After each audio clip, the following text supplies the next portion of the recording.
Tuloy-tuloy ang paghahatid ng GMA News ng mga nangungunang balita ngayong Webes.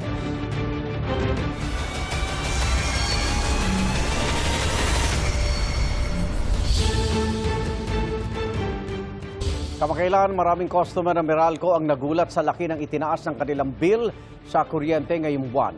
Kabilang sa mga nasilip ang charges na hindi naman nila kinonsumo. Pinuna rin yan sa pagdinig ng Senado kahapon. At para malinawan tayo sa mga issue, makakausap natin si Energy Secretary Sharon Garin. Secretary Garin, magandang umaga po. Good morning po. Opo, bagamat ito'y nasa poder po ng ERC, sa DOE po ba pwede kayong mag-utos na alisin ng Meralco bill yung mga naki-question charges? Ang presyo kasi is under ERC, ano? So ang kung ano man i-charge mo diyan sa o ilagay mo diyan sa bill mo, it always has to get approval under ERC. Opo. So itong mga government taxes tulad ng sa senior citizen, renewable energy, pati yung other charges, nasa batas po ng EPIRA Law.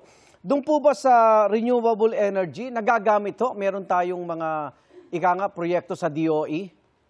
Opo. Actually, naka-separate lang yan, pero generation yan no? Kasi ito po para magkaroon tayo ng kuryente at ang power galing po sa renewable, merong mga programa yung DOE. So, ito po yung mga auction namin para sa renewable energy. So, naka-separate lang siya sa generation kasi sa kontrata yan ng Meralco yung generation, may kontrata yung Meralco. Para kailangan ng Meralco ng power. So, meron siyang dalawang paraan yan Pwede siyang magkontrata sa power plant or yung isa is yung green energy auction na kinukunan din ng power dyan. So, it's where we get our energy. Okay. Kung aalisin mo ba yun, kaya pa rin ng DOE ng mga renewable energy projects? Kung aalisin natin yan, mawawala yung mga mapapawasan po yung renewable energy projects natin. At mapapawasan yung power natin. Okay. Papawasan nila, dami na yung mga coal natin, yung mga diesel natin. Okay. At the same time, mapapawasan po yung power, kaya makukulangin tayo sa power din. Opo. Kasi ginagamit din yun ng Meralco. Opo. Sa ibang usapin po, itong banta po ng NAPOCOR na baka rotational brownouts sa ilang isolated areas, mga independent power producers, ano pong gagawin ng DOE para ito'y maiwasan po? Kasi ang taas daw po ng diesel at yung subsidiya sa diesel, sinasabi na may delay din daw po. Sa mga isla natin, kasi di ba halos lahat sila diesel yan, 97%. Yes. Opo. So ang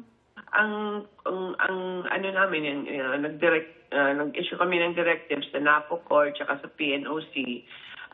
Sinasabihin na yung NAPOCOR, check nyo lahat ng mga power plants niyo ng mga diesel kung may pangangailangan sila sa diesel. At the same time, sinabihan namin na pwede silang kumuha sa PNOC ng langis na mas mura at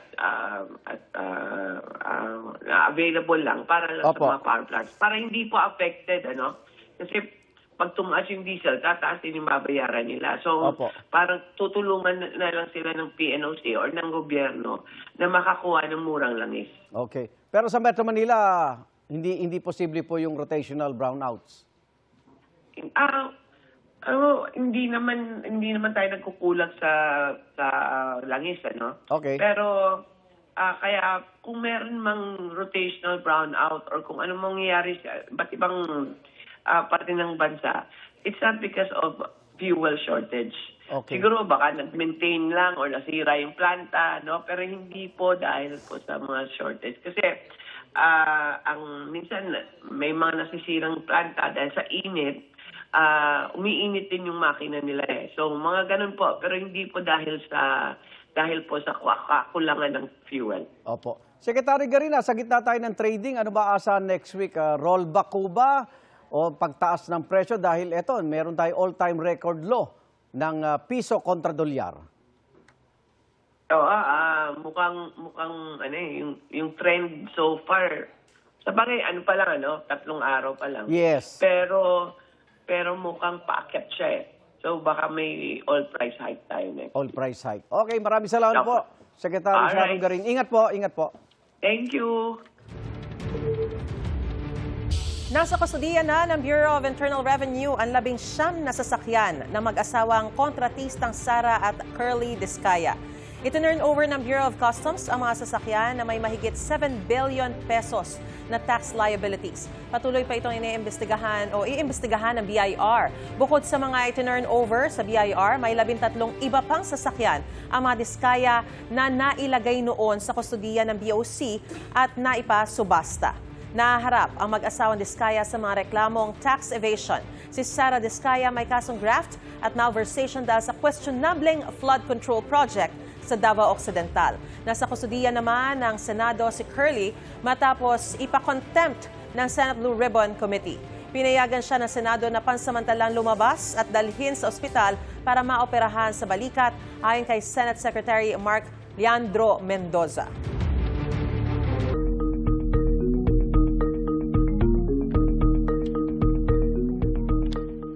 Napagdesisyonan ng House Justice Committee na huwag buksan ang kahon na naglalaman ng tax record si Vice President Sara Duterte at kanyang asawa. Ipapaubayan na raw ang pagbubukas ito sa Senado na tatayo bilang impeachment court. Kaugnay naman sa banta umano ng bise laban sa Pangulo, may lead na raw ang NBI tungkol sa kinausap na hitman ng bise. May unang balita si Ian Cruz. Ipinalabas sa impeachment hearing ng House Justice Committee ang videong ito ni Vice President Sara Duterte.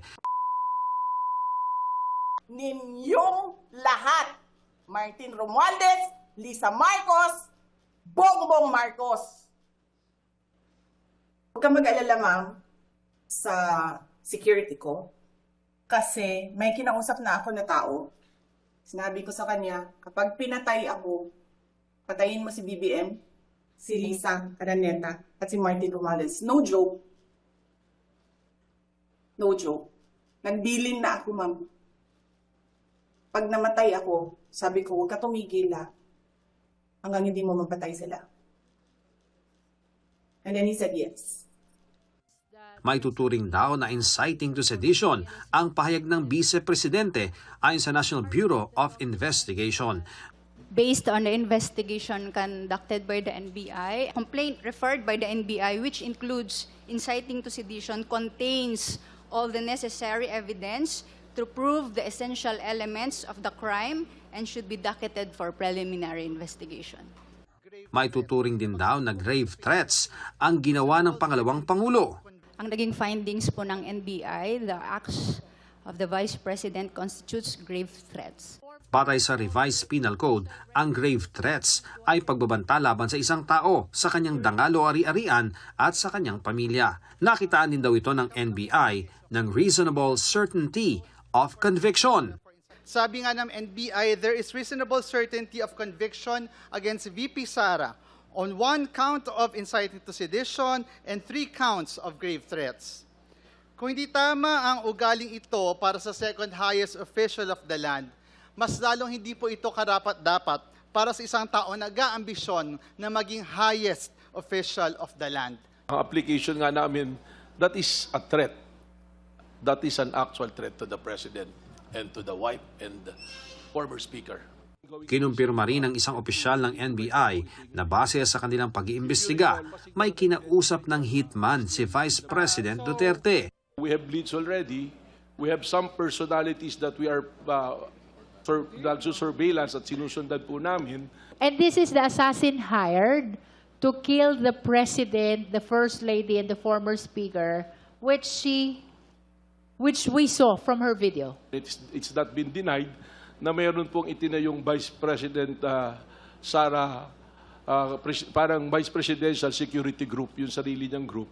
So, yun na lang, in general, we're looking on those individuals in the close associates of the Vice President. May kontrang manifestation naman si Representative Paulo Marcoleta. I have a copy of a more complete video. And I can say that the video was spliced and edit it out. Meron pong mga tanong doon that led to the Vice President's response.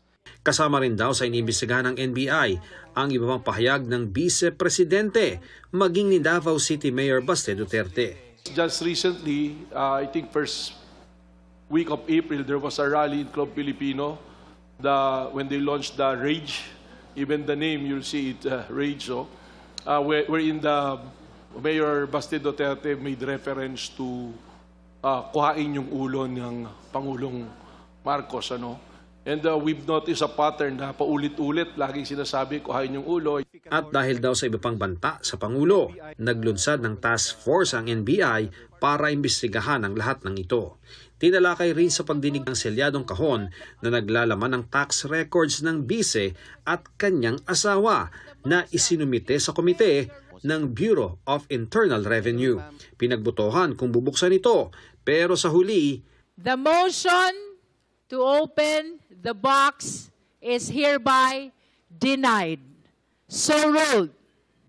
38 miyembro ng komite ang nag-no habang 6 naman ang nag-yes. Dapat makita na po sa puntong ito natin.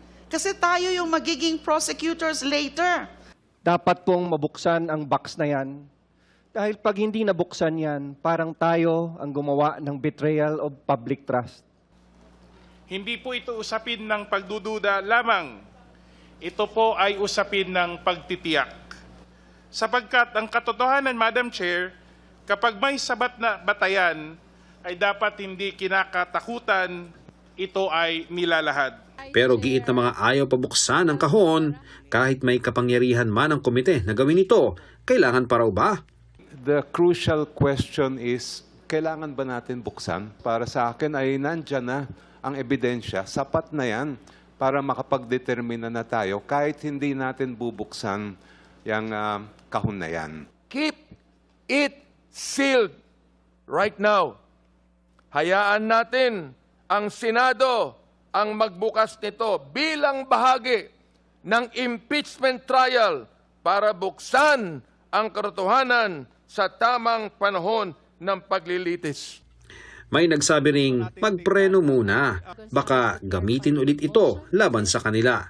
Opening this box, although we do believe has enough legal basis, might trigger another petition in the court to again stop the proceedings. Naghain ng reklamo si Second Gentleman Mans Carpio dahil sa paglalabas ng kanilang financial transactions sa impeachment hearing. Nagpasa ang House Committee on Justice ng manifestation of support para sa mga kinasuhang kongresista kasama si Justice Committee Chair Jervil Luistro. Magreklamo na sila hanggat gusto nila. Ngunit hindi nito mababago ang isang simpleng katotohanan. Ang konstitusyon ang pinakamataas na batas. At ayon sa konstitusyon, lahat ng opisyal ay dapat may pananagutan sa taong bayan sa lahat ng oras. Ito ang unang balita. Ian Cruz, GMA News. Unanimous ang naging boto ng House Justice Committee na may probable cause para litisin ang impeachment complaints laban kay Vice President Sara Duterte. At kaugnay niyan, makakapanayan po natin si Committee Chairperson, Representative Jervil Luistro. Magandang umaga po sa inyo, ma'am. Si Maris Umali po ito.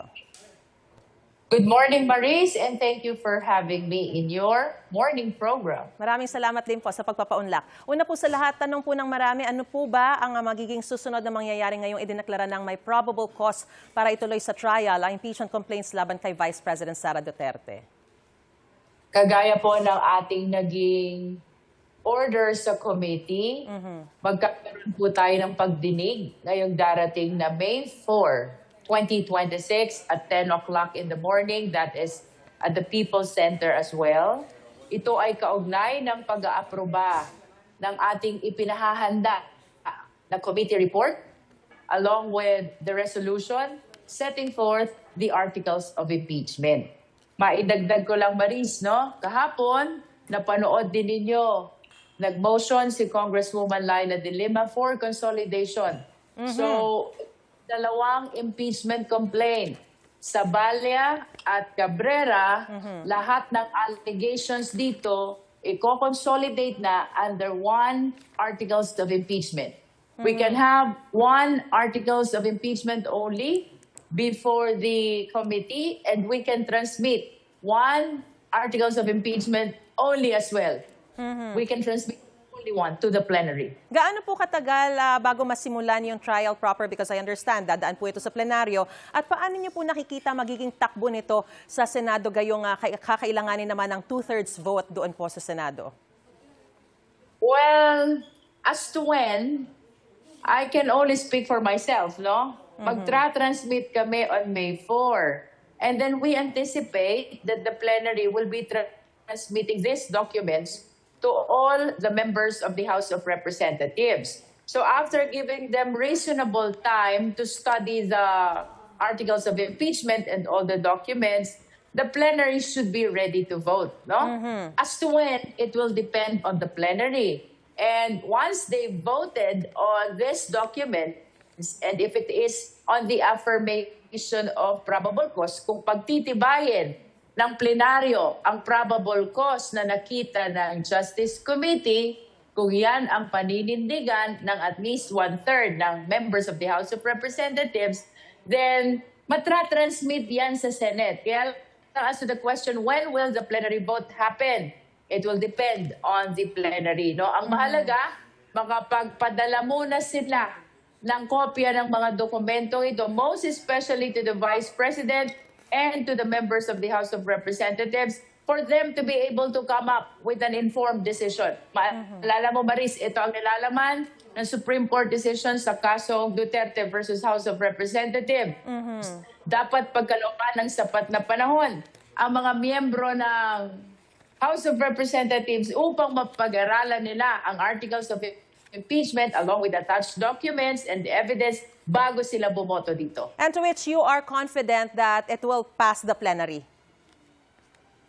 I do not want to preempt what will happen in the plenary, Maris, no? Kasi maraming factors, I think, which the members of the House are considering.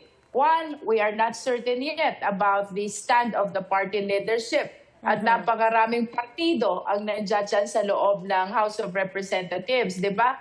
So we are not certain about that. Secondly, we cannot blame the members of the House of Representatives in considering the fact na malapit na rin yung susunod na national election. Of course, we are all political personalities here and we have political interest as well to consider. Ma'am, halimbawa lang po na hindi makakuha. Halimbawa lang po hindi makakuha ng sapat na boto sa plenaryo ng Kamara. Ano po ang susunod na mangyayari rito?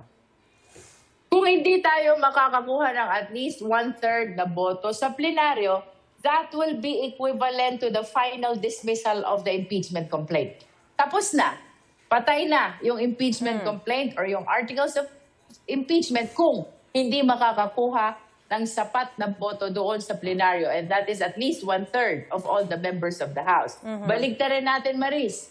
Kung makakuha naman ng at least 1/3 ng boto ng House of Representatives, that is tantamount to the affirmation of the findings ng probable cause ng committee. Ibig sabihin, pinagtibay ng plenaryo ang determination of probable cause ng Committee on Justice.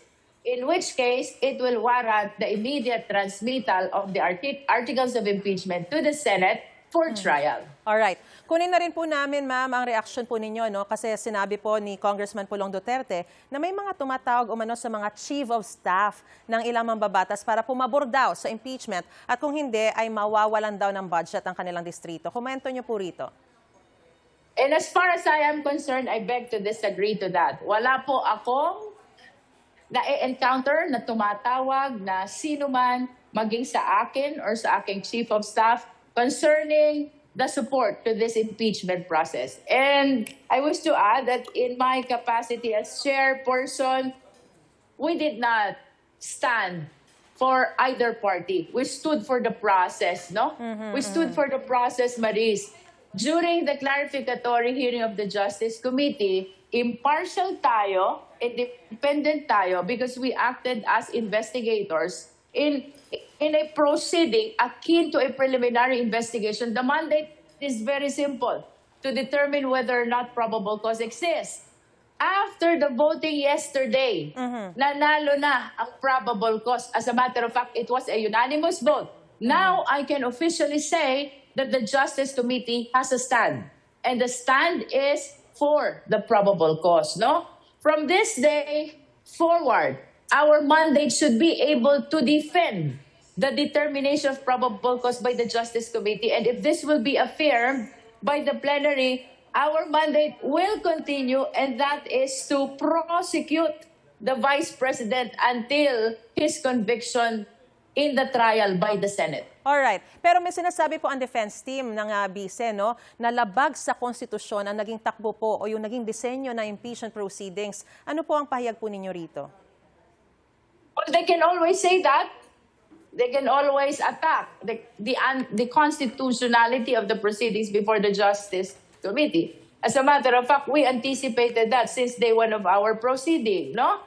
Ang dami na nga ng petitions na nakabinbin sa Supreme Court. Nag-file pa sila ng criminal action against 4 members of the Justice Committee, and that includes myself, no? Anticipated namin lahat yan. Pero ang stand ng committee, so long as there is no TRO, so long as there is no injunction, our constitutional duty is to proceed with this impeachment process. Alright, maraming salamat po House Justice Committee Chairperson Representative Jervy Luistro sa inyo pong panahon at sa pagpapaliwanag po sa amin ng tungkol dito sa impeachment proceedings na ito. Maraming salamat, Maris, and good morning po sa lahat ng viewers and followers. Thank you. Magandang umaga po. Para sa mga naghahanap ng trabaho, mahigit 165,000 na trabaho pwedeng applyan sa Labor Day Job Fair ng Department of Labor and Employment bukas. Ayon sa DOLE, isasagawa ang job fair sa halos 70 lugar sa buong bansa. Inaanyayahan din pumunta ang overseas Filipino workers na na-repatriate mula sa Middle East dahil sa nagpapatuloy na gulo. Para sa ibang detalye tungkol sa job fair, bisitahin po ang social media account ng DOLE.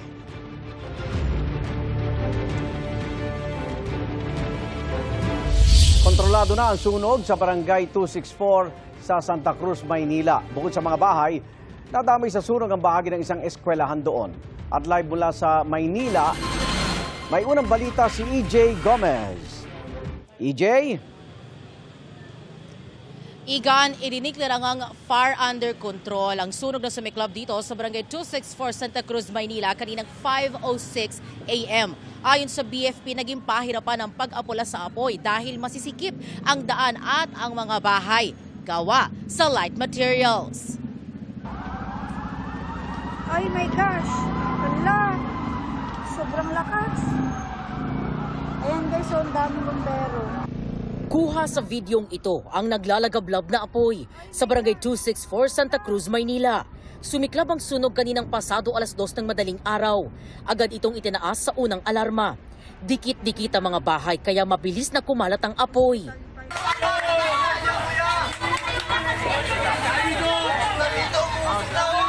Umabot ito ng ika-4 na alarma bago mag alas 4 kanina. Ibig sabihin, hindi bababa sa 16 na fire trucks ang kinailangang rumisponde. Hindi pa rin na yung apoy, mas lalong lumakas. Grabe, kawawa naman sila. Kawawa yung mga nasunugan. Nahirapan ang mga bumbero sa pag-apula sa apoy dahil masisikip ang daan. Maraming linya ng kuryente ang nagputukan.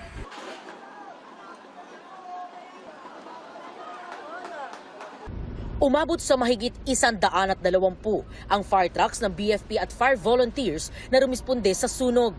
Marami sa mga apektadong residente walang naisalbang gamit. Ilan sa mga nasunugan ay nananatili ngayon sa Santa Cruz de Magdalena Chapel. Ang iba nasa San Jose de Trozo Church. Kasama ng ilan sa mga lumikas ang mga alaga nilang hayop. Ang 62 anyos na si Lola Lilia, muntik pa raw hindi makalabas ng kanilang bahay. Masyadong mausok, saka malakas, saka nahilo akong bigla, saka malakas pa ang nervyos ko hanggang ngayon. Hindi ko basta maalis. Nanginginig pa nga ang tuhod ko, saka dibdib ko dito. Nagdasal po ako ng malakas na sana po, matigil na. Ang 70 anyos naman na si Lola Erlinda, ginising at tinulungan na lang daw ng kanyang asawa para makalikas. Natutulog na po ako. Nagising ako sa sumigaw na, labas kayo, labas kayo. Yun ang pagkasabi po. Sa taranta ko, kung ano na lang yung pwedeng nabitbit na nakayanan po. Mainit na yung nadaanan namin. Napakahirap yung dinanas namin. First time po na nanginginig. Lahat na ng tupok na daw po. Inabot po doon, ma'am. Wala na tira. Yung sa pag-penetrate naman kasi, dahil informal settler siya, medyo nahirapan po tayo. Tapos nakapaligid, ospital, eskwelahan. Yung portal alarm naman natin, ma'am, pinangunahan lang kasi natin para hindi madamay yung school.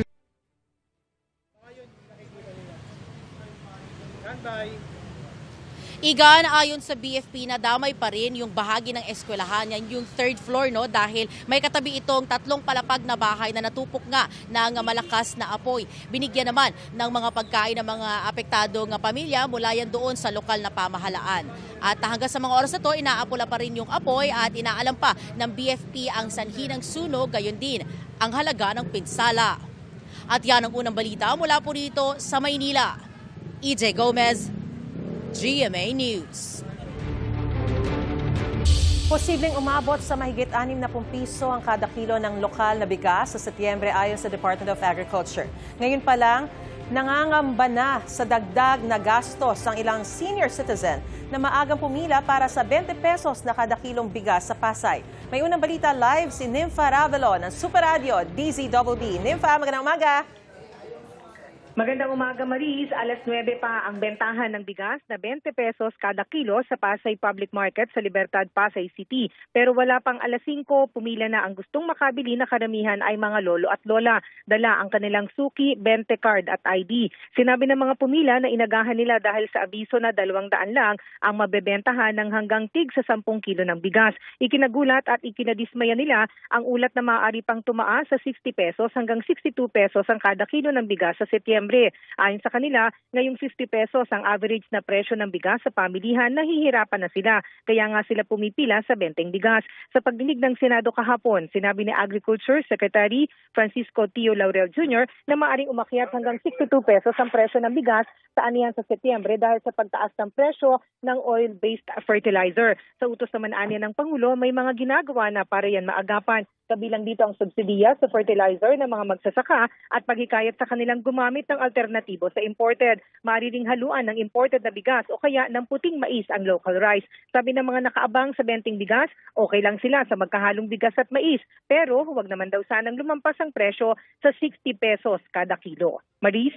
Maraming salamat, Nympha Ravelo ng Super Radio DZBB. Samantala, posibleng umabot po o nakadepende sa batas at polisiya ng member state ng European Union ang aplikasyon sa political asylum ng isang non-EU national ayon sa European Union Ambassador to the Philippines. Sinabi niya yan sa eksklusibong panayam ng GMA News kaugnay sa political asylum application ni Zaldico sa France.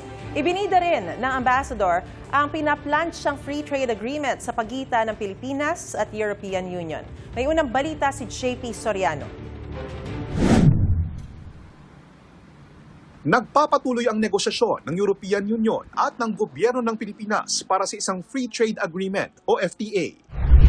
Oras na matapos, inaasahang magbubukas ito ng mas maraming trabaho, mas malaking investment at mas malawak na oportunidad para sa mga negosyo at produktong Pilipino. Posible ring mabawasan o maalis ang taripa sa ilang produkto at serbisyo na pinapasok ng EU sa Pilipinas at ng mga produktong Pilipino na ibinebenta sa mga bansa sa European Union. Sa eksklusibong panayam ng GMA News kay Massimo Santoro, European Union Ambassador to the Philippines, sinabi niyang ito na ang tamang taon para matapos ang negosasyon. I hope it's sooner than later this year. The rest will depend, no pressure, on the ability for negotiators to come to an end. 27 bansa ang kasapi ng European Union, kabilang na ang ilan sa pinakamalalaking ekonomiya sa mundo, gaya ng France, Germany, Spain, Sweden at Denmark. For the Philippines, it will also translate into interesting job creation opportunities because clearly when investors from the European Union come to the Philippines, this also implies having more job opportunities for Filipino citizens. Maliban sa trade, gusto rin daw palawakin pa ng EU ang National Copernicus Capacity Support Action Program for the Philippines o COFIL na isang 10 million euro EU-funded program. The Copernicus system, Mr. Ambassador, what specific commitments is EU giving to the Philippines in terms of that particular project? It is a system of satellites allowing for the observation of Earth from higher than the sky, and for ensuring, for example, again in terms of concrete impact for the Filipino people, checking crops, checking the consequences of natural disasters, trying also to help when it is about containing the consequences of the natural disasters. Sa usapin naman ng maritime security, sinabi ni Santoro na naglunsad na ang EU at Pilipinas ng dialogue sa security and defense, kabilang na ang kooperasyon sa maritime issues. Aniya, parehong naninindigan ang EU at Pilipinas para sa international rules-based order, kapayapaan at katatagan sa South China Sea. Ayon kay Santoro, suportado ng EU ang Pilipinas bilang ASEAN chair sa pagsusulong ng isang makabuluhang Code of Conduct sa South China Sea. Ang Code of Conduct ay ang ilang dekada ng binubuo na kasunduan na magiging alintuntunit sa South China Sea sa pagitan ng China, Pilipinas at iba pang bansa sa Southeast Asia na may inaangkinding bahagi sa South China Sea. Dahil kapwa kasapi ng European Union ang Czech Republic at France, tinanong din namin ang EU Ambassador tungkol kay Saldico na sa huling impormasyon ng Malacanang ay nasa France para humiling ng political asylum. Sinabi ni Santoro na sa ganitong mga kaso, anumang aksyon sa isang non-EU national na humihingi ng asylum ay nakadepende sa batas at national competence ng EU member state. The very specific answer would very much depend on a case-by-case analysis of the situation. Again, when in any case the national competence of each and every member states have to be fully respected. Posible rin daw ang koordinasyon sa pagitan ng Pilipinas, ng EU member state at ng international agencies gaya ng Interpol. Kahapon, nakapulong ni Pangulong Bongbong Marcos Jr. sina French Ambassador to the Philippines Marie Fontanelle at Czech Republic Chargé d'Affaires Eva Tenzin sa Malacanang. Ayon sa Presidential Communications Office, humiling ang Pangulo ng karagdagang impormasyon mula sa kinatawan ng Czech Republic. Kabilang na ang rason kung bakit pinakawalan si Ko matapos maharang dahil sa kawalan ng kaukulang dokumento. Umaasa raw ang Pangulo sa mas maigting na pulis, legal at judicial cooperation sa France at Czech Republic para maibalik si Ko sa Pilipinas at mapanagot sa batas. Ito ang unang balita, JP Soriano, GMA News.